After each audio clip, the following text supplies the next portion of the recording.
Hi everyone, and welcome to Vorldrevolution channel.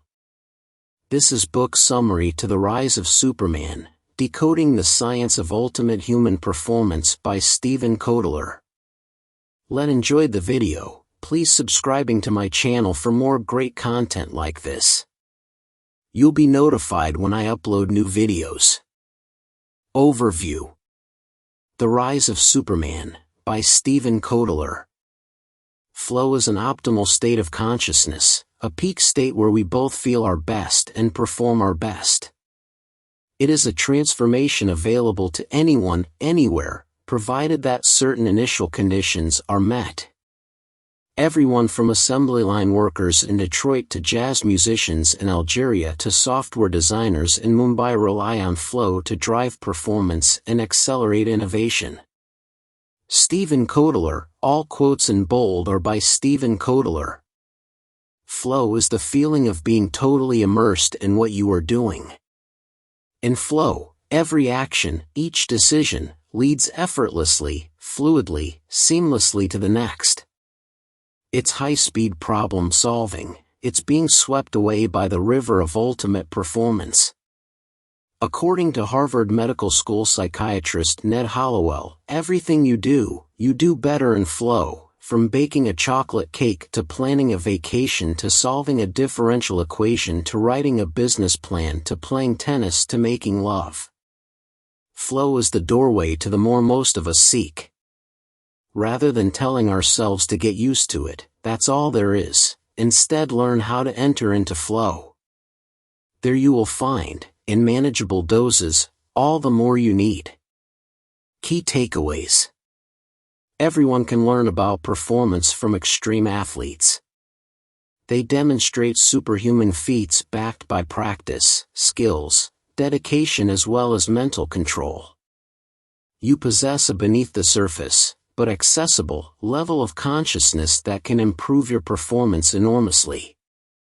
Most people never discover this other consciousness, a state of flow in which focus, skills and decisions sharpen to near perfection.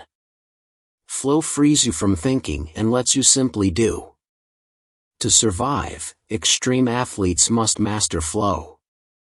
The quick shortcut to flow is to take risk. In order to achieve flow, the challenge of the task at hand must slightly exceed your skill level. Group flow happens in the presence of mild risk, challenge or mutual goals. Learning new skills in flow can cut the path to mastery in half. How to experience more flow at work, for flow triggers. Clear goal with high consequences. First, you need to know exactly what you are trying to do, know the pass-fail requirements, and why you are doing it. Clear goal. Your goals should always be just beyond your current skill level, forcing you to operate in the space between boredom and anxiety. Then you need to put something on the line and heighten your attention, consequence. As human beings, our fear of social consequences is similar to our fear of death. When we lived in tribes, being alienated meant surviving as an outcast alone in the wild. Therefore, you don't need to put your life on the line to experience high consequence. Just give people your word and stick to it. Public accountability. Rich sensory experience. Being mindful of your five senses and experiencing rich sensory input that is complex and novel will trigger flow. The more complex and unpredictable the experience, the deeper the flow state. If you've ever stood before a vast canyon and felt awe, well, awe is a state of total absorption and the front end of flow. When sucked in by the incomprehensible complexity of geologic timescales and epic beauty, reality pauses, if only for a moment. And in this moment, we taste the pinpoint focus, loss of self-consciousness, and time dilation that are deep zone companions. In the context of work, tea/coffee equals taste plus smell, music equals auditory, novel space equals sight, and typing/sketching equals tactile. Immediate feedback. When your experience includes an immediate cycle of action-reaction improvement, you'll have a better chance of experiencing flow. The smaller the gap between input and output, the more we know how we're doing and how to do it better. If we can't course correct in real time, we start looking for clues to better performance, things we did in the past, things we've seen other people do, things that can pull us out of the moment. In the context of your work, externalize thoughts so you can immediately improve upon them, sketch out ideas, type out sentences, draw on the whiteboard. Say yes. And whatever comes up, accept it and add to it. Interactions should be additive more than argumentative. The goal here is the momentum, togetherness, and innovation that comes from ceaselessly amplifying each other's ideas and actions. It's a trigger based on the first rule of improv comedy. If I open a sketch with, "Hey, there's a blue elephant in the bathroom," then no, there's not, the scene goes nowhere. But if the reply is affirmative instead, "Yeah, sorry, there was no more space in the cereal cupboard," well then that story goes someplace interesting. Summary. Faster, higher, stronger. Elite athletes achieve remarkable feats in traditional sports.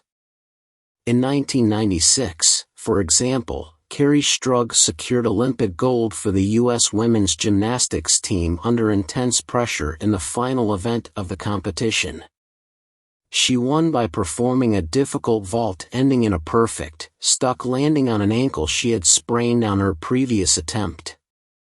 Flow is more than optimal state of consciousness, one where we feel our best and perform our best. It also appears to be the only practical answer to the question, what is the meaning of life? Flow is what makes life worth living. Unlike Strug, skateboarder Danny Way is an action-adventure sports athlete. He became the first person to jump the Great Wall of China on a skateboard and placed second at the 2004 X Games. He did both on a twice-broken ankle under conditions that make most contact sports look like games of checkers. Such extreme athletes push the envelope in action-adventure sports. Athletes who engage in base jumping and/or wingsuit flying know they are risking death. People involved in these sports enter the zone, a mental and emotional state where time slows and a sense of serenity obscures danger. Getting in the zone. In the zone, you achieve a different form of consciousness. If you've been in a life-threatening situation, perhaps you've experienced this consciousness. Time slows down. The things you see and the way you think expand. You take in everything, consider dozens of options and choose the right course of action to save yourself. Your performance skyrockets. Nothing else matches the feeling, and many grow addicted to it. The zone, quite literally, is the shortest path toward Superman. However, there are 22 known gateways into flow and risk is only one of them. In the 1960s, psychologist Mihaly Csikszentmihalyi, who gave the name flow to this feeling, began his quest to understand human motivation. He earned fame and a following thanks to his discovery of the components that he believes add up to happiness, the feeling of sustaining or peak experiences, or flow. Today, companies and pro sports teams experiment to find new ways to create flow and drive peak performance. Flow carries within it delicious possibility. In the state, we are aligned with our core passion and, because of flow's incredible impact on performance, expressing that passion to the utmost. In the world of dangerous sports, athletes must find their flow state in their sport or face great peril. These daring athletes push the limits of human performance not just at work or on pro football fields or tennis courts, but in the mountains and on the mega-ramps of adventure sports. Extreme sports provide insight into flow, sublime concentration, suspended time and the ability to make correct, split-second decisions and to execute them. But athletes don't own flow. Anyone can experience flow, achieve it more frequently and attain higher levels of performance. A blissful state. Practice and diligence only take you so far. Many people practice long hours under expert instruction for decades and fall short of achieving elite status in their field. Only a few rise to the top. The extra element has less to do with innate talent than with how the brain functions. The brain has explicit and implicit systems. The explicit is conscious, the implicit is subconscious. Certainly, risk is needed for flow. But if you don't want to take physical risks, take mental risks. Take social risks. Emotional risks. Creative risks. Especially creative risks. Most people get hung up somewhere in that process, while a rare few enter a state in which they can control each stage, causing bursts of creativity and insight that produce unheard of solutions. Elite athletes and many others operate mostly using their automatic, right brains. They don't think, they act according to refined high-speed pattern recognition, an ability they gain through controlling their consciousness. Action and adventure athletes have used flow to push performance faster and farther than any group in history, so their triumphs can become our teachers. Regular visitors to the zone and the state of flow describe a voice that tells them what to do next and is never wrong. Everyone has this voice, but most people don't hear it, and even fewer listen to it. Your intuitive voice is always with you, and in times of crisis it has no competition. When you face death, the chatter in your brain stops. Then, the voice comes through loud and clear, and you listen to save yourself. Your brain's prefrontal cortex, which processes all higher-level thoughts, shuts down. Flow frees you from thinking and lets you simply do.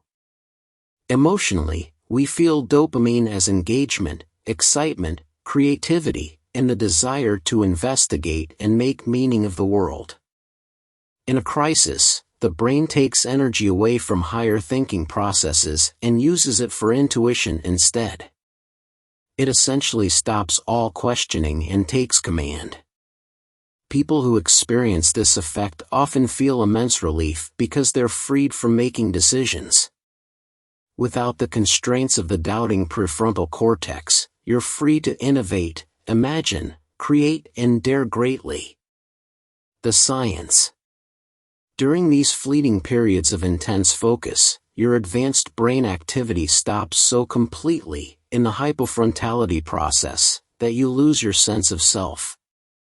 Science has proven that the part of the brain that divides the self from others can turn off, causing us to feel as if we're one with everything. Drugs or long periods of expert meditation can create this state, but jumping off a mountain in free fall gets you there instantly, and the feeling lingers for hours. Intuition is a permanent feature of standard brain function, meaning the voice is always communicating with us, yet we can rarely hear it.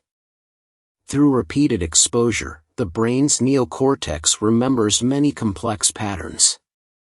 The brain stores these patterns in bundles, so when you see or hear something familiar, your brain retrieves the bundle and you go on autopilot for the rest.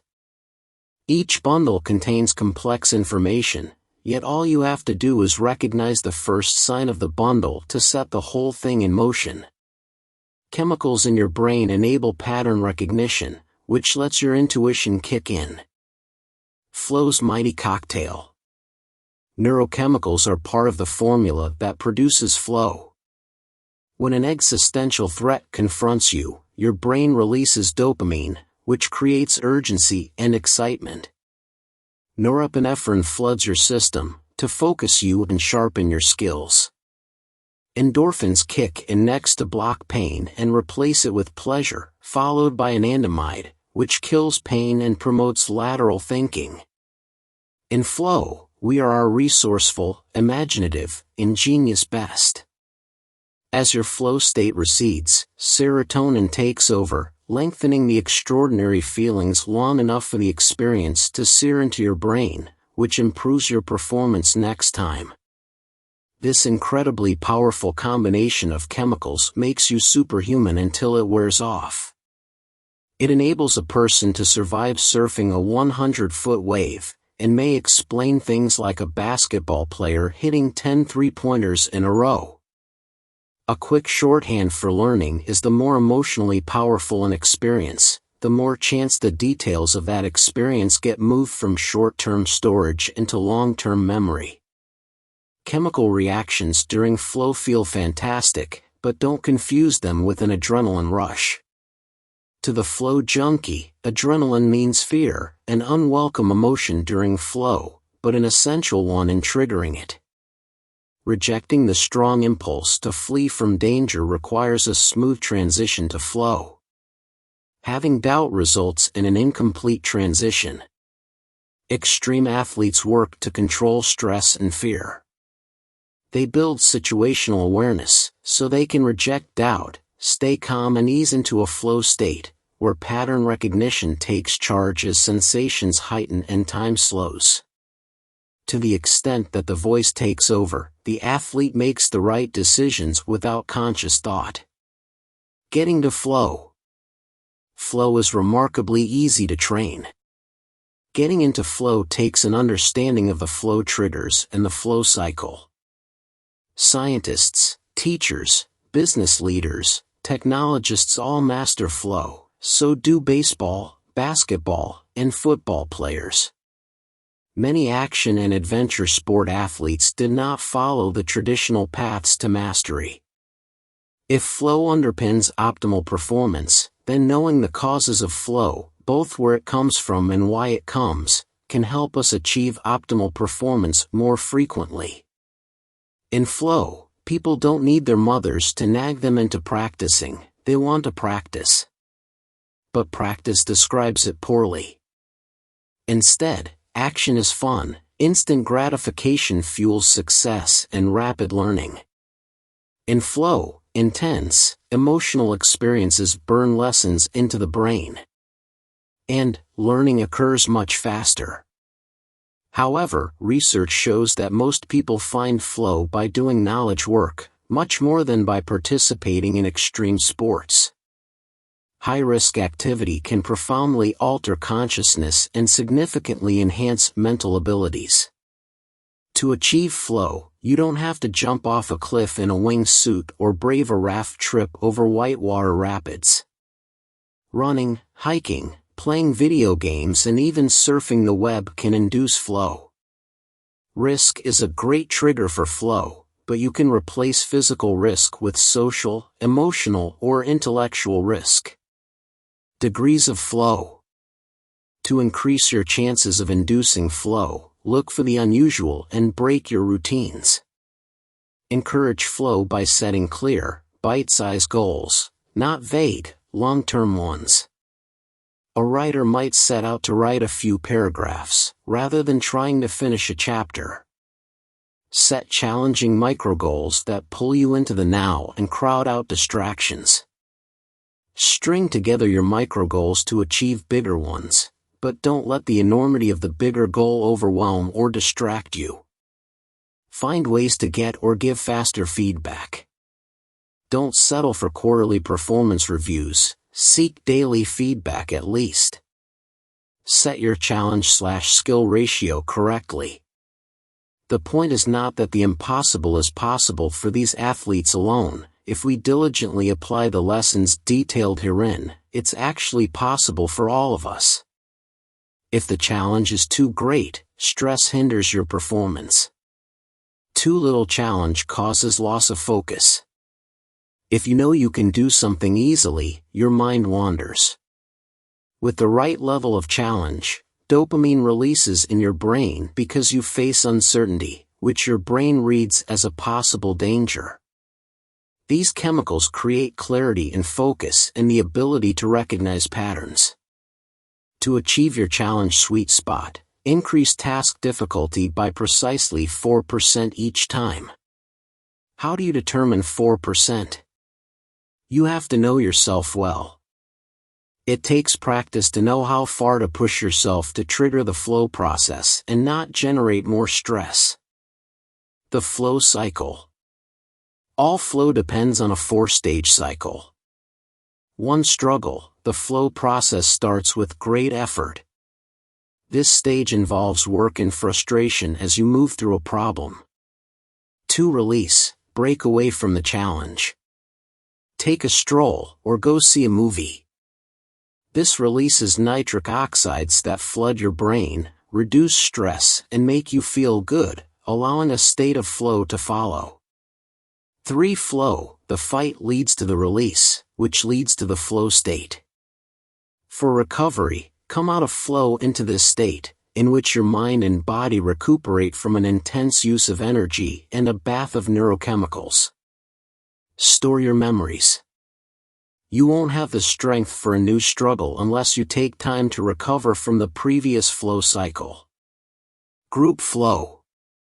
The most dependable, non-extreme path to flow involves other people. When groups trigger flow, higher performance results. Just as jumping off a cliff can induce flow, social triggers at work do the same. Get your group to focus on clear, common goals and ensure continuous feedback. Encourage balanced participation and include a dose of risk. Develop a common language and a shared understanding of the goals. Ensure freedom for individuals to innovate within the group and make the process collective so that egos disappear. Recruit people of comparable skill levels to avoid the strong carrying the weak or growing bored either brings flows to a standstill. Encourage improvisation, which requires that everyone listen intently to build on one another's ideas rather than refute them. The downside of flow. Once basic human needs are met, autonomy, mastery and purpose are the 3 strongest human motivators, and flow produces all of them. Flow relies on powerful evolutionary drivers and potent feel-good neurochemistry. This can be addictive. Flow doesn't just increase our decision-making abilities, it increases our creative decision-making abilities. Dramatically.